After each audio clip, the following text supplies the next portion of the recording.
Amsterdam, a city known for its picturesque canals, historic buildings, and vibrant culture. Canals, bikes, and, well, you know the smell. The aroma of cannabis is almost as iconic as the canals themselves. Tourists love it here, and the relaxed rules about cannabis are a big draw. People from all over the world come to experience this unique aspect of Amsterdam. Coffee shops, all decked out in green and purple, show off what they've got. These places are more than just shops, they're cultural hubs. But is weed actually legal in the Netherlands? The answer might surprise you. It's tricky.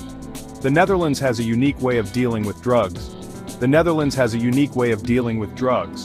Their approach is both pragmatic and controversial. They see a difference between hard drugs and soft drugs like cannabis.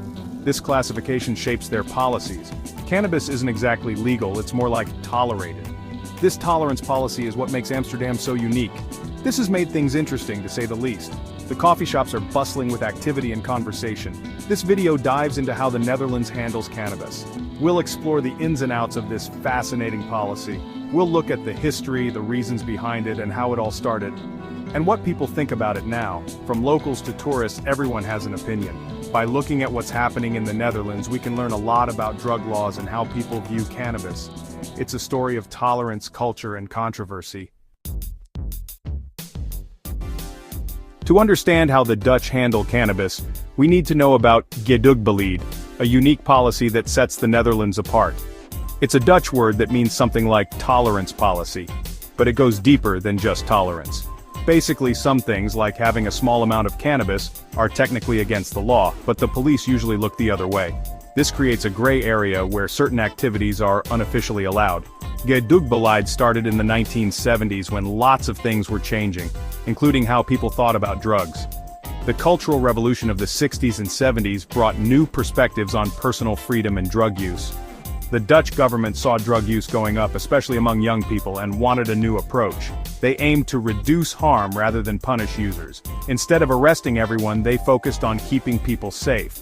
This meant providing education and support rather than just enforcement.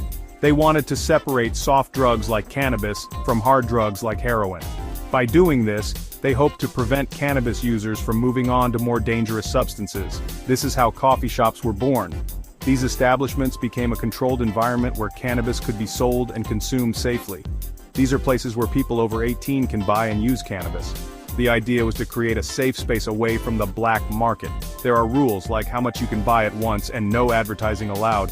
These regulations help maintain control and prevent abuse. But get this, the people who supply the coffee shops are often breaking the law. This paradox is known as the backdoor problem. It's a weird situation called the backdoor problem, where the front door is legal, but the back door remains in the shadows. This ongoing issue highlights the complexities and contradictions within the Gedoogbeleid system. The Dutch tolerance policy comes from a few things: being practical, wanting to keep people healthy, and their own culture. This approach is deeply rooted in their history and societal values. The main goal is to reduce harm. By focusing on harm reduction, they aim to minimize the negative consequences associated with drug use. By not arresting people for small amounts of cannabis, and by having rules for coffee shops, they create a controlled environment. The government tries to make things safer and avoid problems like drug gangs and the sale of hard drugs. This strategy helps in maintaining public order and safety. Also, the Dutch culture values tolerance and personal freedom.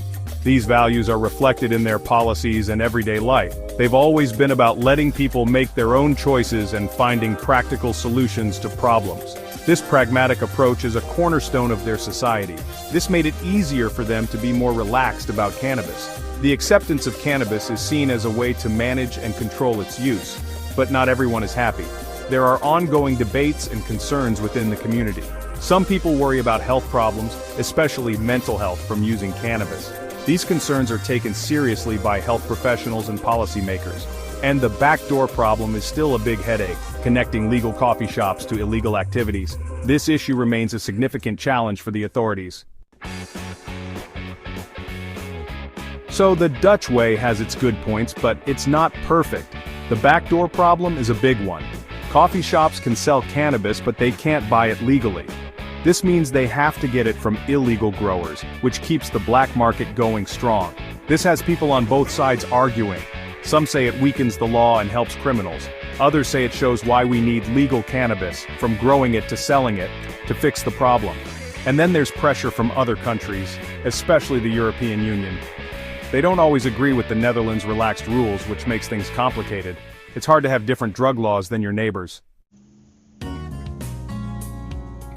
The future of cannabis in the Netherlands is uncertain. The current system is okay in some ways, but there's a lot of pressure to change. The government knows this, and is trying new things. One idea is to make a legal supply chain for cannabis, called the weed experiment. This would let coffee shops buy cannabis legally, closing the back door and making things easier to control. What happens with this experiment is a big deal. It could change everything about coffee shops, tourism, and even how other countries in Europe and around the world think about legalizing cannabis.